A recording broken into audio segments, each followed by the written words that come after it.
it's Mrs. Greenwood, and I'm going to read Reading Mastery Lesson 28. Follow along. Sugar shines. A story you'll read about today talks about how sugar shines. Oops, that's not what I want to read. I want to read the actual story, which is Nancy finds something to eat. You'll read about sugar shines in your lesson today. Ready? Nancy was shouting and waving her arms, but her mother and the police officer didn't see her as they walked from the room.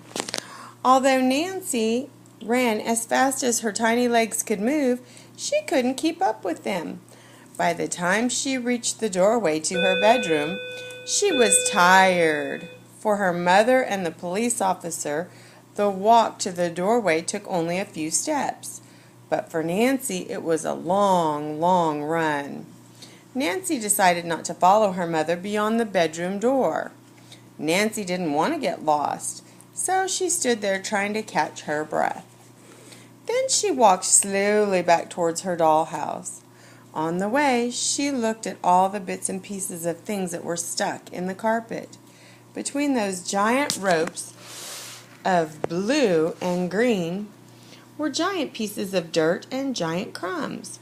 One crumb was the size of a bucket next to Nancy. It was a cookie crumb. "I wonder how long that's been here," Nancy said to herself.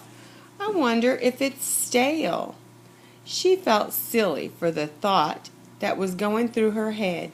She was thinking, if that cookie crumb is any good, I'll eat the whole thing. It'd be like eating the world's biggest cookie. So she bent over and sniffed the cookie crumb.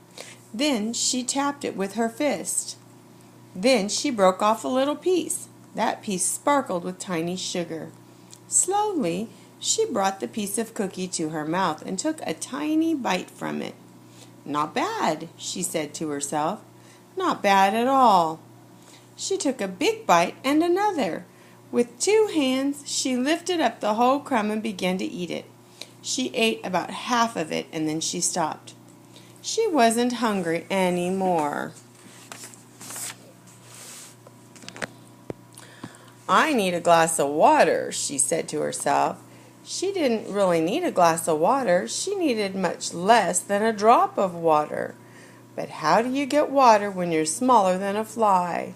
How do you get water if you can't reach something as high as the sink? Water, Nancy said to herself. I must find water. More next time. Go ahead and read this story for yourself, and you have a fantastic day.